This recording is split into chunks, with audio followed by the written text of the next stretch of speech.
Hello and welcome back to Joe English, the channel that helps Italians learn and communicate well in English.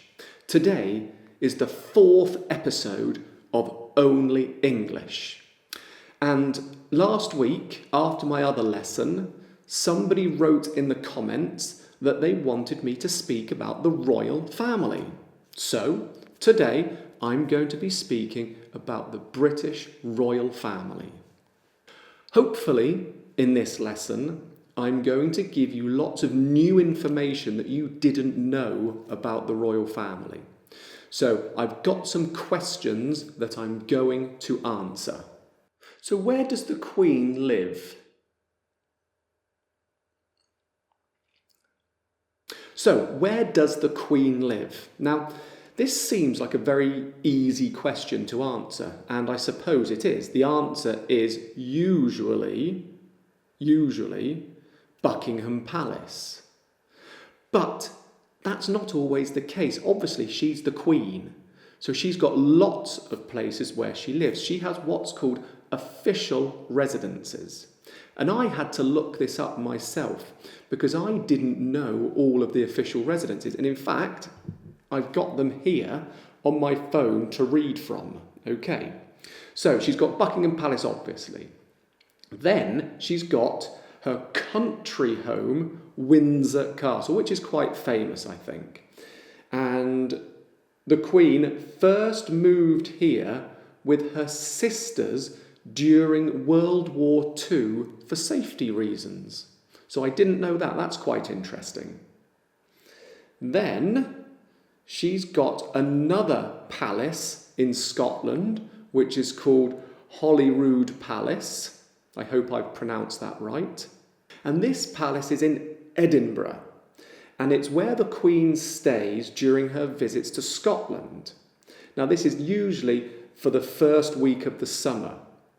It was originally, and this is interesting, it was originally a monastery. A monastery is where monks live, and it was first built in the year 1128.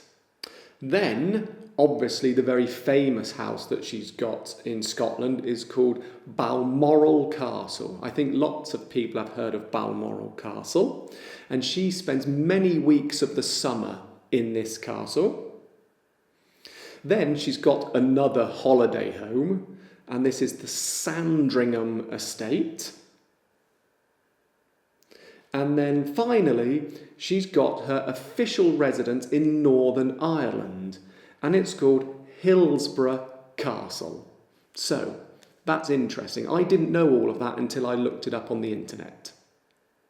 When's the Queen's birthday? This is another very good question, because did you know the Queen has 2 birthdays? I know, 2 birthdays. How lucky is that? Obviously, she celebrates her actual birthday. Her actual birthday is on the 21st of April, and she was born in 1926. But she also has a second birthday, her official birthday. And again, I needed to look this up on the internet. So, basically, she has her official birthday on the 2nd Saturday in June every year. Why? Basically, it all started with King George II back in 1748. Because basically, he was born in November. Quindi obviously, you know the weather in November is not good. So he didn't want to have his public celebration with the rain and the bad weather. So he's changed his birthday and said, I will have it in the middle of June so the weather is good so we can have a proper national party. And basically, that is where the tradition comes from. And each monarch, king or queen, after him has kept to that tradition. Do the royal family have a surname? Do the royal family have a surname? Now, that's a very good question as well. Officially, they don't. And again, I'm reading here because I had to do some reading. It's quite embarrassing. I'm English and I had to do this much research on the royal family. But anyway, so officially they don't because they don't need one.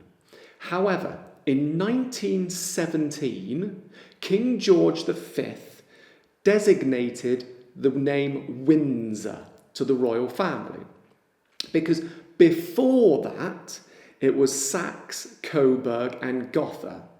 Now in 1917, during the First World War, he was worried that this surname was too German and it wasn't very patriotic. So he decided to officially change it from that to Windsor. But that doesn't mean all royals have to follow that. For example, Princes Harry and William, when they were at school and when they were in the army, they didn't use Windsor as their surname. They took their father's name because he's the Prince of Wales. So they decided to become William Wales and Harry Wales. Now, just to confuse things a bit more, Harry isn't even Harry's name. His real name is Henry, or his actual name is, and I need to find this now, sorry. His actual name is Charles Albert David Mountbatten Windsor. So that's a bit of a mouthful, but that's his actual name. So, lots of people wanted to know, George, Prince William's son. He started school and everyone wanted to know what surname would he take. And he followed the tradition of his father.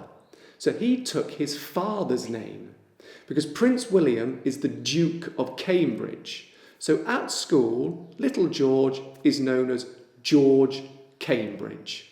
Okay, give us some interesting facts about the royal family. Okay, I'll give you some interesting facts about the royal family. Number 1, Princess Diana was a teacher in a preschool before she got married. Interesting. At Buckingham Palace or any official royal dinner or lunch, garlic is never served on the menu because the Queen doesn't like it. Prince Charles doesn't put toothpaste on his toothbrush. He has somebody do it for him. Can you believe that? This is what Paul Burrell was Princess Diana's ex-butler. And he wrote a book and he told everybody this secret. In World War II, this is very interesting. In World War II, the Queen was a mechanic. And she worked as a normal mechanic with everybody else helping to fix cars and trucks used in the war.